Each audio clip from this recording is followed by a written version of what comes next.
अमित अवस्थी समाज, सत्ता और लोकतंत्र चैनल में आपका स्वागत करता हूं। साथियों, हम सभी देख रहे हैं कि आज नेपाल तक हमें आंखें दिखा रहा है। नेपाल जो ऐसा देश कहलाता था, जो भारत देश के रहमो करम पर जीने वाला देश था, सभी को बड़ा ताज्जुब हो रहा होगा। मुझे भी ताज्जुब है। इसके लिए सीधा प्रश्न उठता है कि नेतृत्व किस प्रकार का है। लेकिन मैं आपसे बताऊं कि जहां तक नेतृत्व की बात है, नेतृत्व हमेशा ही किसी भी व्यक्ति का हो, यदि विपक्ष जो है उसकी टांग खींचने में हर समय लगा रहेगा तो वो भी एक गलत बात है। क्योंकि आप जानते हैं कि घर के भेदी जो हैं वही गड़बड़ होते हैं।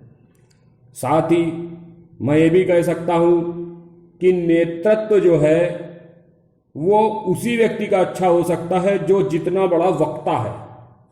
क्योंकि सभी को पता है कि एक अच्छा वक्ता सारे देश को एकजुट कर सकता है और वही देश का निर्माण कर सकता है। इसमें कोई संदेह नहीं है कि आज देश का यदि सर्वश्रेष्ठ वक्ता कहूं तो वही व्यक्ति है जो देश का नेतृत्व कर रहा है। लेकिन कहीं ना कहीं कुछ ना कुछ गड़बड़ अवश्य है।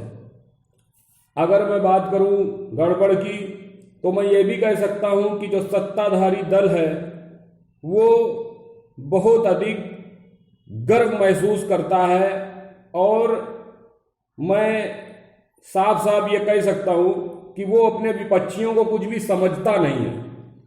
और जब विरोधी दलों को सम्मान नहीं दिया जाएगा, जो उनका उचित सम्मान है, तो विरोधी दल भी हर बात की उसकी टांग खिंचाई करते रहेंगे और कहते रहेंगे कि ये गलत है, वो गलत है, और उसकी कमियां ढूंढते रहेंगे। विरोधी दलों का काम कमियां ढूंढना ही होता है, लोकतंत्र की अगर व्यवस्था की मैं बात करूं। लेकिन ये भी साथ साथ विरोधी दल का काम है कि यदि सीमा पर कोई प्रहार हो रहा है किसी भी तरीके से, तो उसमें देश में कोई भी सत्ताधारी दल हो, कोई भी व्यक्ति नेतृत्व कर रहा हो, उसका जबरदस्त तरीके से समर्थन करना चाहिए और हर तरीके से विरोधियों को मुंह तोड़ जवाब देना चाहिए। चुनाव तो आते रहेंगे, सत्ताधारी बदलते रहेंगे, दल बदलते रहेंगे, और जहां तक हम सभी देखते हैं कि यदि मंत्रियों की सूची आप देखें तो वो झंडे तो उनके बदल सकते हैं लेकिन मंत्री लगभग वही रहते हैं।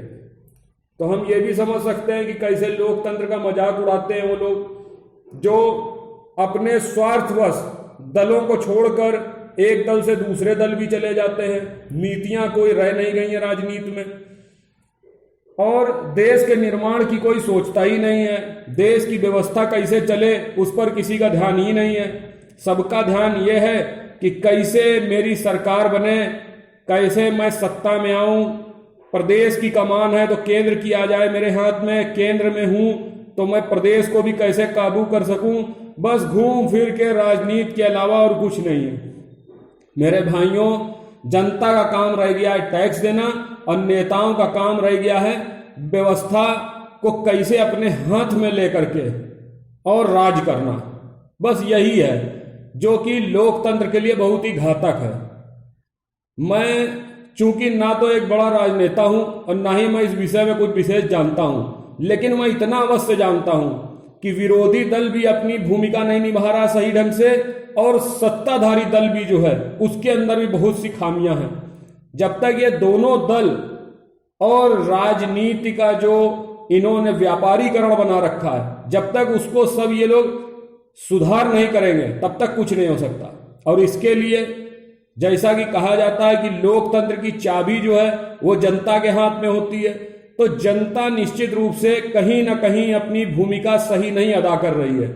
यदि जनता भूमिका सही अदा करे तो निश्चित रूप से वो काफी कुछ बदलाव कर सकती है और करा सकती है। बाकी आप लोग समझदार हैं। मैं वीडियो केवल इसलिए बनाता हूं कि आप लोगों तक अपनी बात पहुंचाऊं और सबको उनके उनके कर्तव्यों के विषय में याद दिलाता रहूं कि हमारे देश के प्रति क्या जो है कर्तव्य हैं, और यदि हमारे अधिकारों का हनन हो रहा है तो उन अधिकारों को समझूं, उसके लिए आवाज उठाऊं, संघर्ष करूं। यदि आप सब मेरे साथ हैं तो मेरे वीडियो को फॉरवर्ड करें। धन्यवाद साथियों। जय हिंद, जय भारत।